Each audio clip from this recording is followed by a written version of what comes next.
Whereas if it's like a standard one, so I should just, if it's a standard one on the server side, this thing gets converted into a HTTP received request object. Okay, and the HTTP received request object within it contains a byte stream and a channel to send the response in.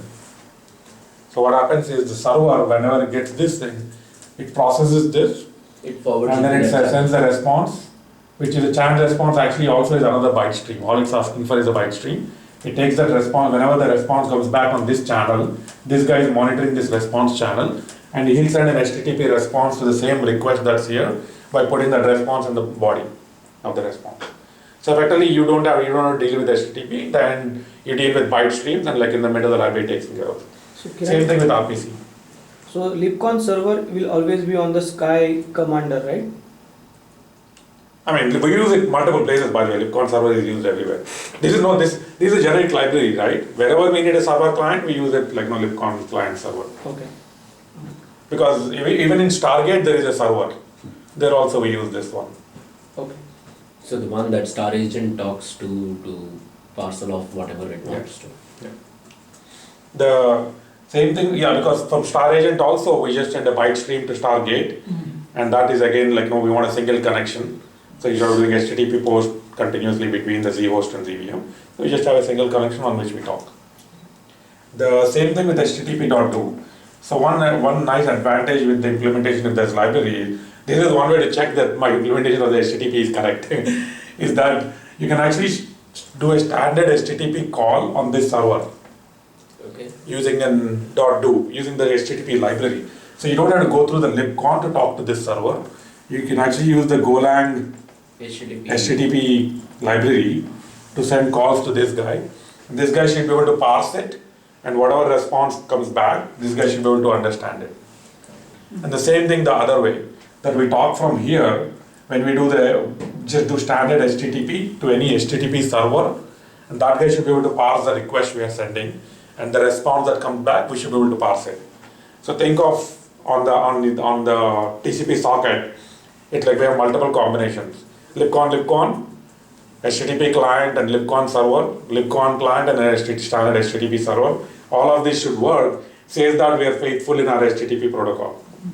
The one additional thing, there's a couple of additional things which are there. One which we use, one which the library supports but we're not using, which means it could be broken. One is HTTP 1.1. So we do use pipelining. But the interesting thing is, I've relaxed the HTTP sort of protocol level considerations. If we hit a proxy where this breaks, we'll have to go back and tighten it up.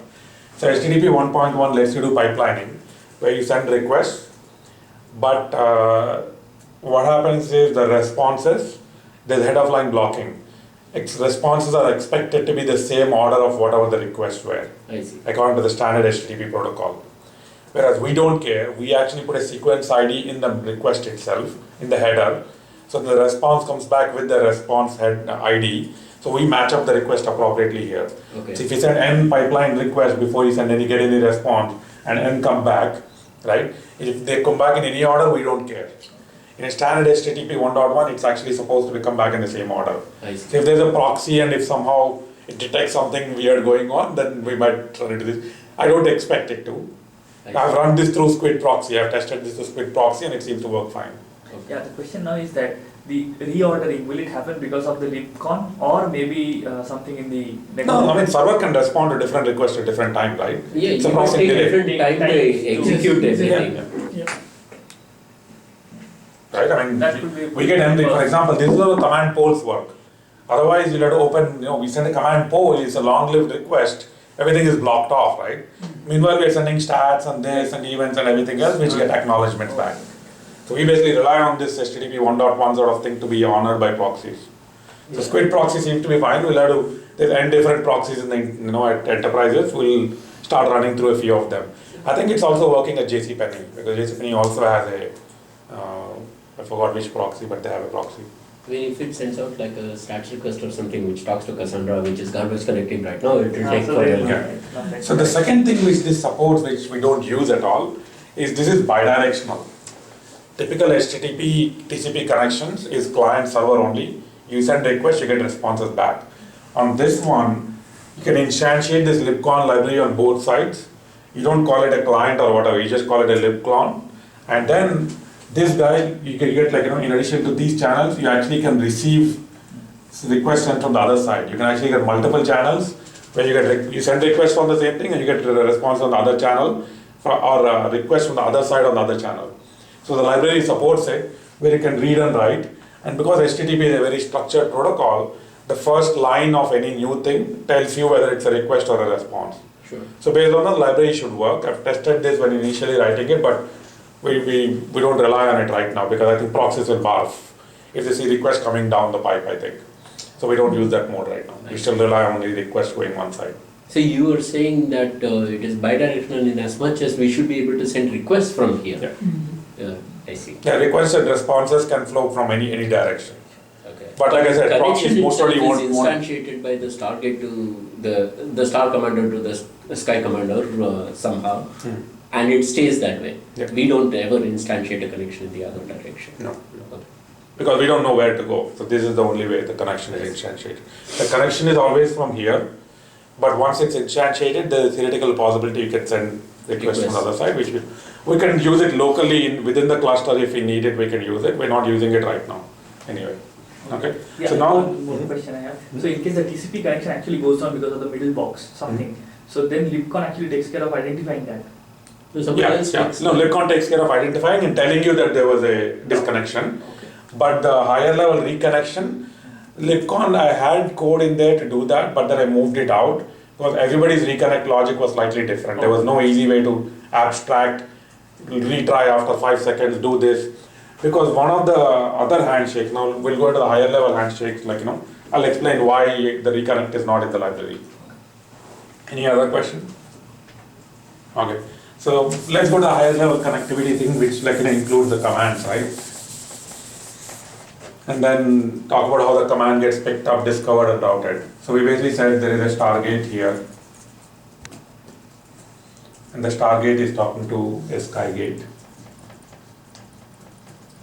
And this obviously has a Sky Commander inside, and this has a Star Commander inside module. Now when we talk to this one, now we have a command pole that's sent. The way, I think we already talked about this thing last time, but maybe you missed part of it, is how does a Stargate discover a Skygate? Right? How does it know where is the Skygate?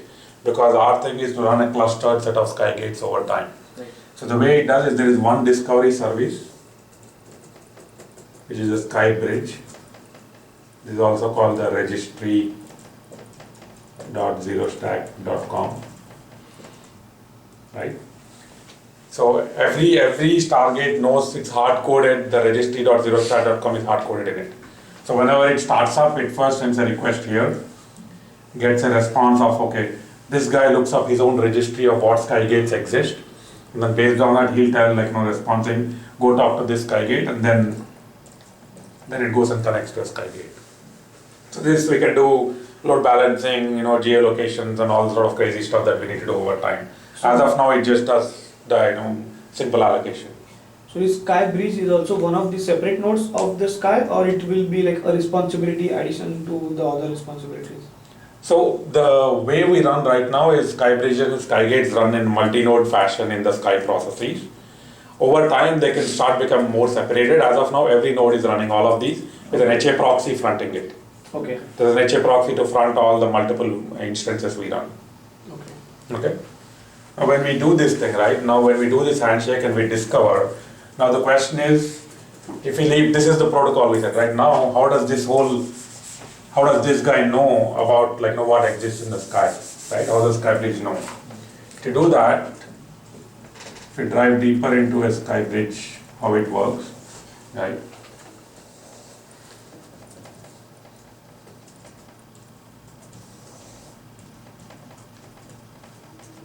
There's multiple of these Skygates.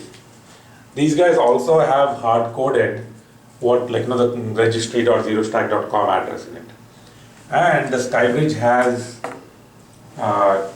two ports. One is the public port, one is the private port. Okay? And the public port is funded by HA proxy. Okay? And these things are where it answers to the URL, which is /service/locate. Again, this is HTTP REST protocol. So this basically says service locate, and in the post body we specify what service we are looking for, and in response with like where is the service located. It actually sends a slice of service locations, and you can pick how you want to load balance or whatever. On the private port is where you can actually do service register. Okay? And this is where all the Sky Gates go and register. So the idea is that whenever whoever starts it up, it could even be SkyBridge which decides there is a too much load or something. Right now we're not doing all the load balancing, checking how much load is there. But the idea is that as we scale our platform, we just like statically, set 5 or 6, whatever number of nodes right now.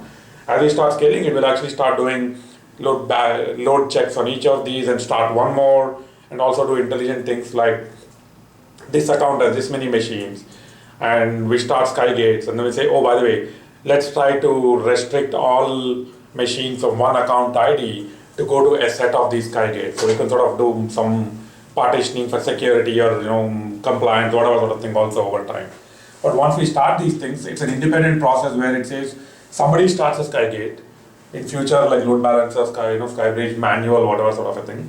But as soon as it comes up, it registers with a SkyBridge. And So the way it when you registers say- is with a TTL. When you say public-private ports, you just mean that they are open on interfaces like the interface which is serving internet traffic versus an interface which is local to this subnet. Yeah, so the thing is, we have port mapping, right? Okay. So HA proxy is the one that's available on the public internet. Okay. And that port 443 Okay. maps to the SkyBridge public port. Okay. Okay? But there's nothing on the internet that's mapping to this private port. You can't reach this port from the internet. Okay. So it's only reachable from within the cluster. Okay. So in theory, somebody can connect to the public port directly, but not to the. That basically needs a port mapping from 443. So this public port, I don't think we've made it available. I'll have to look. There's a security thing. We'll have to look into it. How we configured it. If Okay. it's directly accessible, or if I think it is possible. Yeah. I think you directly connect to You it. should be. I mean, we do this all the time, right? We curl on the public port. Exactly, yeah. No, from where? From a machine which is not in the same subnet. Yeah, but from outside, from your dev machine. Yeah, from your dev so I think it machine. is publicly open. Yeah. We can do more stronger policies here to sort of restrict, connections from different places and so on. Yeah. We're not doing all the firewalling right now. But yeah, the public port, the idea is that whether it's coming through here or directly coming, It doesn't it's still doesn't matter, right? It's still a public port. How we do more security, more tidying, more DOS. It's eventually. exactly for DOS that we Yeah, have so to that's the do. thing. So we have to handle all these sort of things in What is future. DOS? Denial of service. Okay. Okay, so this one question, Kiran. SkyBridge also actually forms a cluster of multiple bridges here. Yeah. Okay. Yeah. So, And the way the Sky Bridges work is there is a cluster of Sky Bridges. So registry itself is a cluster, and they all talk to etcd at the backend to store their information. So I was thinking, and this is a slight sidebar, but there's a couple of utilities like Repos, which is a reverse proxy API. It does like security checks on API calls and then can do DOS mitigation as well as validation and verification. And if it's not properly formed, just eject it before you even hit your servers. Yeah. So if you get someone trying to hack at your APIs. Yeah, we need to do that. Yeah. The way we run all of our services is try to be mostly stateless and keep the state either in Cassandra or etcd. So SkyBridge also is actually stateless. Doesn't in its own processor memory, it doesn't have any state. It continuously goes to etcd for its state. So And the way we I have a question. Why do we have the Skygate separation at all? Why don't we run it as a single process? so this is more like a discovery service, Sure. and this is more of a data stream processor. Yeah, but So the And bridge with is scale, you don't need to scale the discovery service, it can scale it independent. All it's doing is answering to protocol saying, give me a service, that's all.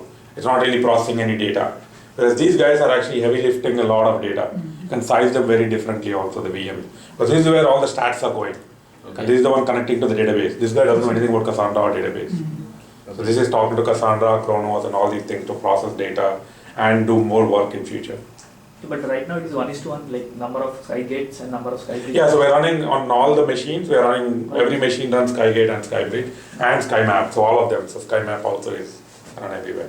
So we'll come to the SkyMap. So the thing, the register part of it, this is important to note that it does with a TTL. So it has to continuously refresh its registration. The idea is that if somebody dies, like, crashes or whatever, so who's going to maintain liveness state, right? That's why you use a TTL and maintain a registry refresh. So there's a heartbeat coming from Skygate to say that I'm alive. Yeah. I see. It's not a poll from Skybridge to check whether you are alive. And how fast is the timeout? Okay. I think refresh is 60 seconds and timeout is 180 or something like that. Yes. Why do we do that? Instead, once it's registered, we try to pick a Skygate and try to give it the command. If it doesn't respond within the deadline hacking it, we can pick the next one. Why do we need this TTL mechanism at all? Now, what do you mean by command? So, Oh, you mean when we want to do something when with you the want to Skygate? do something from the Skybridge to Skygate, you want to pass off something, have Skygate process something, you pick a Skygate using whatever policy you have and try to make it do the work. It has to immediately act saying that I acknowledge your request. If it doesn't do that, then we assume that that Skygate is dead and pick the next one. Why can't we do that as opposed to having Yeah, a so Skygate? it's a three-way handshake, right? Let's say Stargate is trying to talk to Skybridge asking for a Skygate. Correct. Right? What it could say is, hey, give me a Skygate. Correct. Okay, this guy doesn't respond. Yes. Right? Now the responsibility goes a little bit more distributed in saying, hey, should I tell this guy that that guy didn't respond? Or should this guy go, before he gives the location, go check the health of it? What he checks the health of it and then it dies. I mean, all these sort of things basically mean, somebody is to be responsible for keeping the health Sure. checks. The thing is, this guy owns the registry,